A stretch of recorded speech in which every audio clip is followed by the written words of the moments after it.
Good morning, YouTube. As per request, I'm going to give you the designs to make yourself a tank topper. For those of you that saw my last video, I was showing you I had partially built this. It was almost completed. And I said that I could send a design for anyone that wants it. So I redrew them to make them a little cleaner than my original drawing. So that's what it'll be. And anyways, it's to match the stand I built last time. There's my halides kicking on. So let's quickly get a look inside before they get too bright and you guys won't see. I custom mounted them all up inside there. They're about 12 inches off the water. It's a little bit high maybe, but that's okay. They're firing up. There's the two fans. They're not covered in the design that I'm going to show you. None of the lighting is, because it's going to really depend on what you're running in your system. So this is a setup I had to do for mine, but yours may be different. Let's close the doors. I do have this little space between the doors. I tried putting them as tight as I can. However, what you're looking, I don't have a table saw, so it's, I'm kind of freehand cutting. Say hi to the fish quickly. So it doesn't leave me with that straight of cuts, but as you can see, for just an average guy, I think it came out pretty well. And so I'll give you the design plans for it, and I'll also do another one for the stand. I'm gonna have to end up going over it with measuring tape and getting it all ready. You see this? I just want to show you quickly. See these two clowns? Last week they realized that they could go swimming through this rock, and this is their new greatest thing. I kind of thought they may be putting eggs in there, but I don't know. But anyways, they'll sit there doing that all day long, just back and forth, going through that hole. And he doesn't like them near that anemone unless he's over in his another one. But anyways, that was all a side thing. And it's just nice to say hi to them. I like them. Okay, so here's the basics of what I built. First, you got to build a box. This is done out of 2x4, just for the strength of it. So you're going to need 4 48.5 inch 2x4s, and the reason we go 48.5 inch was actually to be able to add a little bit of a gap here. You don't want it right on. You don't want to be squeezing it onto the top of the tank, onto the plastic. So I'd rather have a little bit of room left and not be running it tight there. So you can start by pre-cutting 4 of those. 4 at 15.5 and 4 at 14.5. So first we're going to start, though, that was just to show you what we're building for a frame, but we'll start actually just by building the first top piece of the frame. So you could, if you need this, you just pause the video, obviously, and there you go, you'll have it. So those are 3-inch wood screws. You could go 2 3/4, really it doesn't matter. 2x4 is not really that strong for screwing into sometimes, like it will split. So I suggest pre-drilling and countersinking. I countersunk all the holes for the framing because I was running into some split wood. So you need to make 2 of these, as it says. One's going to be your top, one's going to be your bottom. And then once you do that, sorry, somehow I've gotten a little off here. I guess I can just show you on this one. So then you're going to put these 2x4s right here, the 14.5, are going to go there, and I ran them from, like, with the frame sitting on the ground. Then I put the 14.5 down, screwed 2 screws from the front, as you can see right here, to hold it in. There's the 2 that were for the frame. Those are the ones on the right. Sorry if I can get this to focus. And then the 2 screws that are right next to it on the left, those are the 2 for the up and down bar. So you're going to do that on all 4 corners. That will, I'm sure you can figure it out by looking here. This is what you're going to build. You should end up with this. And then we'll move along. We'll skip forward to this one. And so now here's where you could go use whatever you want. I used 3/4 inch plywood on my top, and I think it was 3/8 on the all the sides and the front and stuff. But you could use 1/2 inch. You could, you're open to whatever. I will suggest paying the, like, it's like $37 for a good sheet of the 3/8 or whatever, the finished.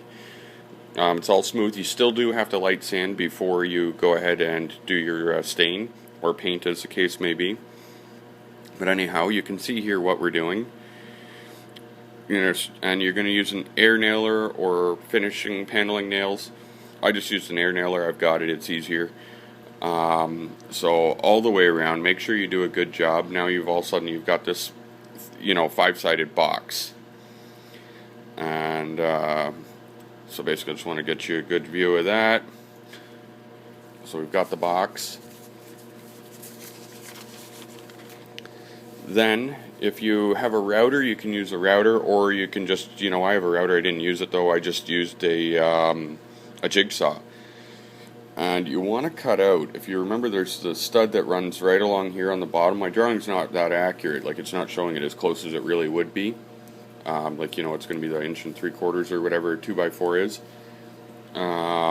So cut along the top and bottom, but measuring and leaving 6 on either side. So measure the 6 on either side, draw your line first, and then you want to just put your line along wherever your 2x4 is. I don't have the measurement on me because I do have trim on there, and so I didn't actually have that part drawn out before, so I can't get an exact measurement, but you can figure it out anyhow. Even if you have to, just drill a pilot hole with a hole saw or something so that you can look in and see where you're cutting along. But anyways, so you're going to cut that front hole out. You can see how it's going to go. And 6 on either side, that's good. That's plenty of room. Once you got that, it should be, if you followed all the measurements, you should have room for a 10-inch support. I'll show you what that was and why. So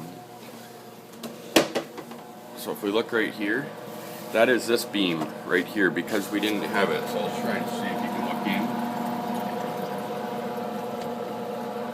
And actually you can look at how my other framing, this is what I was explaining about it sitting on the floor for the other part, just so we're clear on that.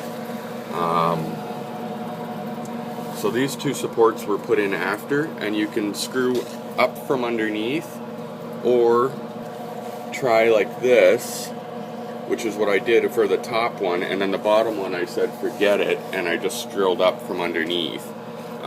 It's a lot stronger, obviously, using 2 screws from underneath than 1 up on an angle. So actually I believe I ended up adding 1 from the top on either of those top ones, just so.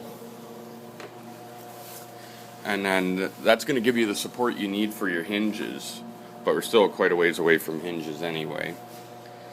So nail all the way around. You can see there I've told you guys to screw up and screw down for that, just because it would make it better than how I originally was doing it. And then your doors, you're going to cut at 40-inch by 11 and cut it in half. And the reason I'm saying that, I'm not saying go and cut, 2 20-inch doors, is because you're going to end up with wood grain. I don't know how well you can see it, but the grain. And if you cut 2 different pieces of wood, you're going to end up with either 1 or 2 things that could happen. You're going to end up with, maybe you're going to get a grain that's going up and down if you're trying to use like scraps. It may be going the opposite direction. You do want to pay attention that your grain is running. You can see how it carries nicely through from the door, from the actual surface of the cabinet. So pay attention to your grain pattern, and it'll just give you a nicer finished look. So when you cut that piece in half, it'll make it better. And then lightly sand around the edges. Because of how, cuts are going to be, unfinished, it's not going to look nice. It's going to be kind of splintery. It is just plywood. We're not using fine pine or anything like that. I'm not a skilled carpenter. I wouldn't be able to do that because my corners aren't perfect. There is a bit of wood filler. My tools are not, high-end Makita and all that, so that's what I make. And obviously I don't think I have to tell you how to put hinges on. That'll be after you do a couple coats of stain, couple coats of shellac. And I didn't put the directions for any of the crown, or like, I'm going to call it crown because it's used up on the top, but it's really just baseboards. I just got like pine baseboard or whatever. And the reason I didn't is because it's going to depend on the thickness of wood you used. So there's no point in me putting directions because it could be different for you. What I will tell you is that I recessed it, if you can see the top here, how I recessed it, so this is sticking up just to give it a nice richer look.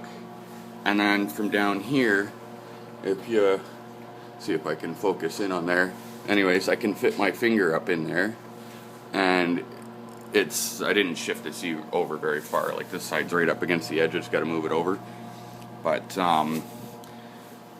so you'll just do that. What a good rule would be is to put the baseboard or whatever halfway. That way you still have a good surface to nail it. If you have an air nailer is good. It's what I used, and I just, bang, bang, bang, bang, bang, bang, bang, bang, bang, all the way along. Some wood filler, sand it a couple times, lightly sand. That's when you're going to actually do all your sanding of your surfaces. And then that's it. Then I just grabbed some corner bead there, put that on just to finish it off as I did on the base. And so this top is pretty much done. All I need to do is get a trip back to Home Depot for those handles, which I think were like $6 each or something like that, but then that way it'll match perfect. And there we have it. So if that helps you build one of these in any way, be sure if you need a stand, just stay tuned. I will get the stand video done for you. I just got to take a bunch of measurements and draw it out. But that's it. Go back, pause, anything you need to do. My tank's kind of dirty right now. I actually haven't cleaned it in like a week, so I got a bit of algae going on. It's not really up for time for an update yet. I got some things going on downstairs to be adding to the tank and shit, so I'll get that sorted out and I'll make an update video for the tank.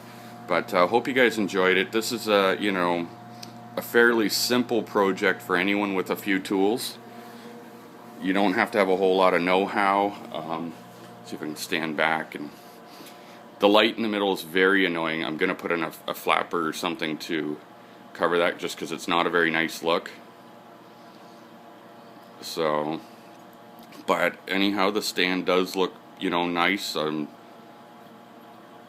made it, so I'm going to think it looks nice anyway. And the people I've shown it to all thought it was nice. So, that's it. Hope you guys enjoyed. Please rate and subscribe. I like that. See you guys.